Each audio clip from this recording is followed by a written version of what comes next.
Hi folks, another beautiful day here in South Florida. So I got the garage door open. You may hear some outside noises. But anyway, today I've got another piece that belongs to my buddy Steve. This is a JVC JR-600S, or is that, excuse me, S600. This is an AM/FM receiver. He says that this emits a horrible noise and goes in and out of protection. He didn't specify if it was one channel or both, but we're going to check it out. JVC audio gear doesn't seem to get a lot of love. I like their stuff. I happen to think this is an attractive unit. I know how subjective that is, but you know, there are people who think bulldogs are cute too, so there's that. In any event, we're going to crank this up and see what we get. Okay, so I've got this thing fired up here, and you can see it's got some nice blue backlighting on the meters. Like I said, I think this is a handsome unit. I have no signal going through this, but let's turn some on and see what we can get. Okay, let's look at the distortion analyzer, and you can see we've got some signal as I kick the camera. Let's get the sync straightened out on the scope. And we're looking at quite a bit of channel imbalance here. You'll see on the left channel we have 53 watts, and on the right channel we have almost 80. Plus we have higher THD on the left than the right. So we're going to have to take a look at that and see what's going on. This unit has pre-main jumpers, which is really good to help determine where problems like this lie, although generally speaking it's dirty switches or dirty and/or worn pots. So we're going to take a look at that. But here's something interesting that happens when we turn the signal off. When the auto ranging kicks in, see we got a little bit of jitter here. And I think this is what happens. I think as it warms up, we got a transistor that's getting noisy. And if it's early enough in the stage and it gets amplified, it can knock it in and out of protection. Okay, so here it goes. The problem is in the left channel, and I'm going to back up so you can look at the meter down here, because it's in protection. Now this has pre-main jumpers, so we're going to pull those out and see if this stops. Also, our imbalance will probably stop, but we'll check that out. Anyhow, I'm going to put it back on the scope, and then I'm going to stop this. We'll take a look at the schematic and see where we're going to take a look. You can clearly see the left channel, it's got some noise.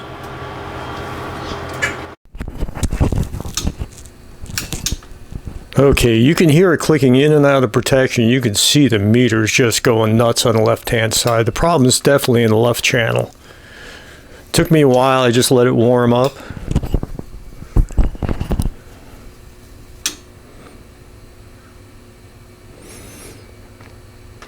And I'm going to reach around the back here and pull out the pre-main jumper when it clicks back out of protection, so you'll see this is what the problem is. If I clear the output stage by pulling that, boy, it's staying in protection now. Okay, so I'm going to pull the left pre-main jumper, and it stops. The problem is definitely before the power amps, and these are a great way to tell what's going on. You just pull the pre-main jumper and see if your problem goes away. Okay, I printed out a section of the schematic here, and I stopped. The power amp is right here. These are our pre-main jumpers, and we don't need to look at the power amp. Our problem lies back here somewhere, and we can discount large parts of this because this part of the schematic here is just the phono pre's. You can see if you look here, these are our IAA equalization networks. Didn't mean to move everything around on you. So we can discount all this. This is pretty much our switching. I'm going to assume it's function switching. I didn't even look at it. This is the area I want to focus on. This is the amplifier going to the EQ, and I believe one of our transistors here are noisy. And while I'm in here, I'm probably just going to replace all four of these. If one of them became noisy, some of these other ones could over time. I haven't even tried the phono preamp. I'm going to have to try that before I button everything back up. But this is where I believe our problem is going to lie. So I'm going to take the cover off. We're going to look, see where this is located, see if I have any freeze spray, maybe hit it with that. But I'm pretty confident that our problem is going to be right here. Okay, it took me a minute to figure out how to get the cover off of this thing, but it comes off as an assembly like this. You take these 3 screws out from the back, and there are 4 screws, 2 on each side, that go into the side panels here. And once I had it off, I can see that they screw the side panels on from the inside. So this is the only way it comes off, and it comes off as an assembly like this. So I got that figured out. Then I looked to see where our transistors were that we were going to have to work on, and of course, as you can well imagine, they're in the worst possible place. We have to pull the front off because they are located down here. This looks somewhat service friendly, at least the outputs look like they may plug in as modules. But down here, we're gonna have to pull the front panel off. There is an access port at the bottom, but it does not get us to this board. So we're gonna have to pull the front off and see what it's gonna take to get this board out. Doesn't look like the most fun I've ever had, but we'll see what happens once I get it apart. Okay, so this is my new least favorite device to work on. I had to get this board out, and in order to do so, I decided I was going to try and take the front panel off, but then I realized that the tuning string and tuner flywheel are on the front panel, so I couldn't do that. There's an access port in the bottom, but it doesn't come up underneath where that card is. I wound up having to lift the FM, IF, and multiplex boards, and then I had to unsolder some pins here that had wire wrap on it. I unwrapped these 2 because there's enough slack for me to do fresh wire wrap on them. I pulled these plugs off, and it's still wired in here, but at least now I can work on the board. I cleaned off the back of it. It's still got a lot of crap on here, but you can barely see the green. A lot of flux and just detritus on the back here. So I'm going to change out those transistors, and since it was such a bear to get out, I'm going to replace the capacitors too, because I don't want my buddy to have to go through this. So I'm going to replace the transistors. I'm going to set the 2 aside that are noisy and see if I can determine which one it was. But anyway, that's the plan. So I'm going to do that work, and then we'll go back on camera. Okay, so I got this board completed, and changed all the capacitors, changed the transistors, put it back in, left it on for a while, didn't see that horrendous crackling in the left channel, played a CD through it, warmed it up really well, played it loud. That crackling is gone. However, I did notice when I turned the test equipment off that there was a mild kind of frying egg sound coming out of both channels, and it only stopped when I unplugged the EQ board from this board.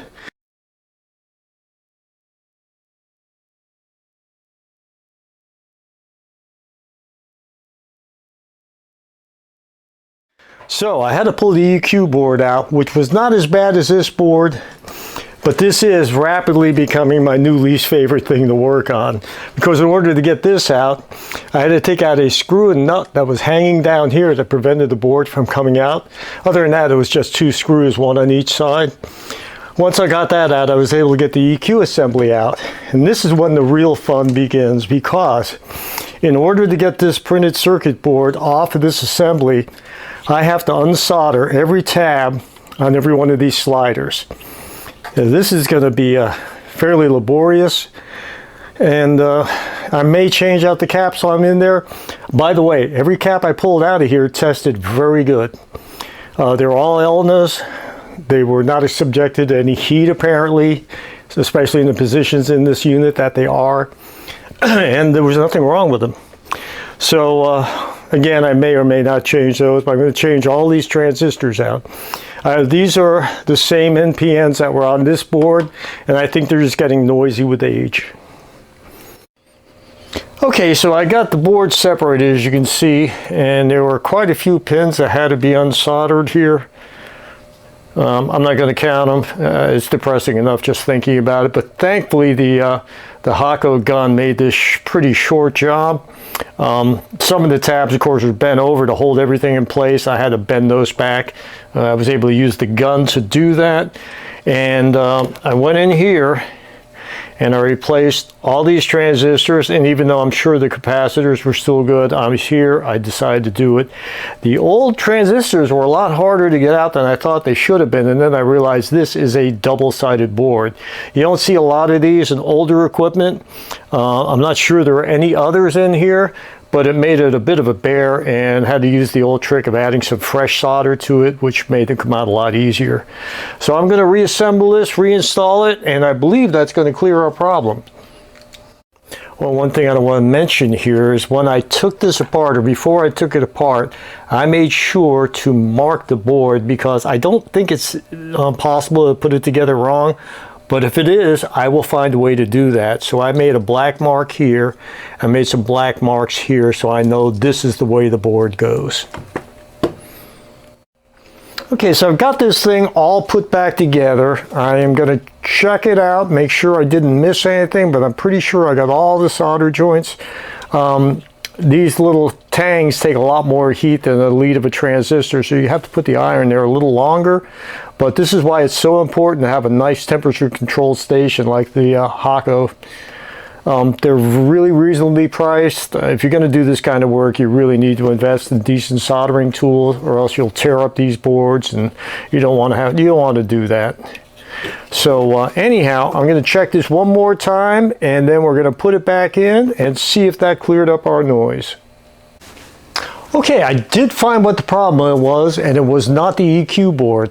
I made some assumptions, incorrect assumptions, made some errors reading the schematic. I'm not real familiar with JVC schematic styles, and each manufacturer is a little different. And I'm going to go over that, and I'm going to show you what the problem actually was, and talk a little bit about troubleshooting, and also why I always read the comments on my channel. So one of the errors I made was pulling both of these connectors out to isolate the SEA or equalizer board, and one of them would isolate all the signal flow, and I didn't see where my problem was. I incorrectly thought it was the EQ board. There was no problem with the EQ board. What it turned out to be was this ribbon cable that goes from here to the board next to it. It plugs in to this connector right here. And this is where the problem was. Now, it caused a random crackling, which in my experience has been electronic in nature, usually noisy transistors. Now, it was equal and the same in both channels. I found this out when I grabbed a pair of headphones and plugged them in. That took me on a chase through the power supply.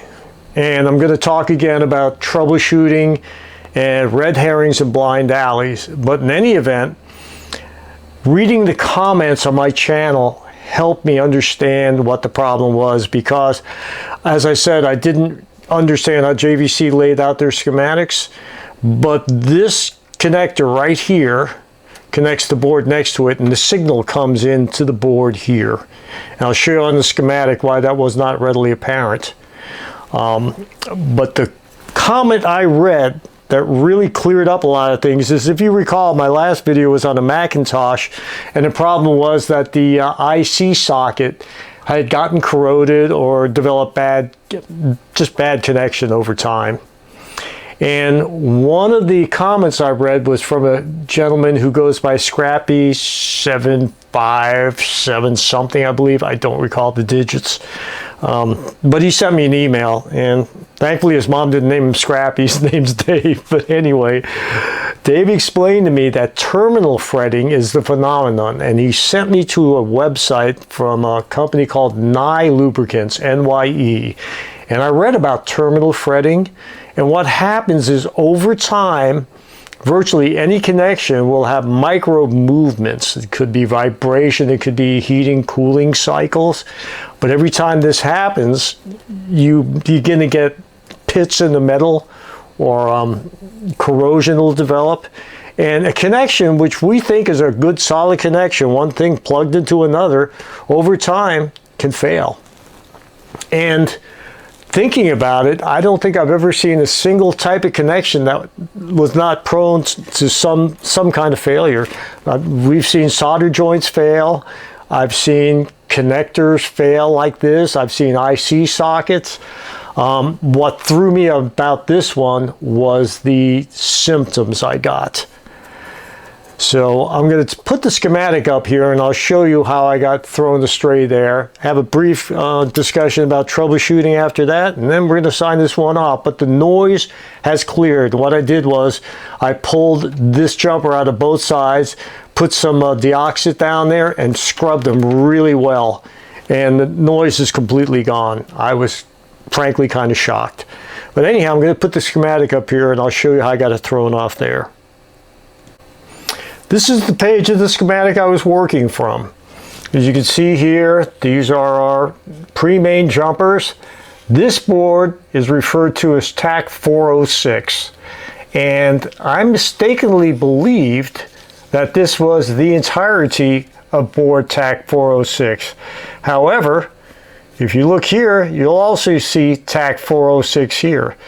You'll also see two TAC 407s here, and also I believe here. So the way they laid this out was not something I understood. And I was looking for, I don't know if you can see this in the corner here, I was looking for those 4 ribbons on this board here, and they are numbered 610, 612, 613, 614. The other side is 980, 981, 982, 983. And I never did find these anywhere. But here's 983, here's 981, and by looking at the board layout in the service manual, I saw 981, I saw here, this connection here, and this connection here. This is left and right, they don't show the grounds. So anyway, I didn't understand that, so I didn't understand my signal flow. That caused me to make some incorrect assumptions. So some of it was lack of experience with JVC schematic styles. As I said, all manufacturers are just a little different. And this is why there are some people who just specialize in a certain brand, Yamaha, Marantz, Sansui, what have you. If I was doing this for profit instead of, I hesitate to use the word fun when I get into something like this, but I like the learning experience of working on different pieces. So I do get caught up like this on occasion. Okay, so I want to talk briefly about troubleshooting here. When we're troubleshooting something, we base our experience, or we base our diagnosis on our experience and the symptoms that are being shown. You've often heard me say, let the symptom be your guide. And it truly is. I mean, if you're having a problem with the air conditioning in your car, you're not down there on all fours in the driveway looking up the tailpipe. You're going to be looking at things that make sense, you know, freon levels, fan operation, things like that. But it's also important not to get hung up on a diagnosis saying it must be this or it must be that, because it may not be. It may be something else altogether. Now, my experience has told me what I was hearing was semiconductor noise. As semiconductors get old, they occasionally break down and start making that shot or Johnson noise, you know, that hiss or crackle, pop. And that's what it sounded like. And after listening to it with headphones and realized it was equal in both channels, I started looking at the power supplies, thinking, well, it has to be something common to both channels. And that led me off on up a blind alley. So it's important not to fixate on things and to be able to stand back. And as I often say, it's often beneficial to just walk away and do something else for a little while, then come back. You'd be surprised at how often that results in a quick diagnosis and a fix for the problem, because your subconscious is working on this even if you're not aware of it. So I wanted to point those things out. I also want to thank everybody who makes comments on my channels. They have been overwhelmingly positive, humbling. I am extremely grateful for them all. But more importantly, when I started this channel, I didn't realize it was going to be a two-way street, but I'm certainly glad it turned into one because I'm learning too. You folks have seen things I didn't see when I had them right in front of me. You've told me about things and taught me about things that I was not aware of. Dave really straightened me out on that. I had never heard of terminal fretting, but after looking at the website for Nye lubricants, it sure opened my eyes. So anyway, I'm going to close this out here. I want to thank everybody for your comments. I want to thank you all for watching. I appreciate it. I appreciate you. And as always, I like giving back to the community that's given me so much. Thanks a lot, everyone.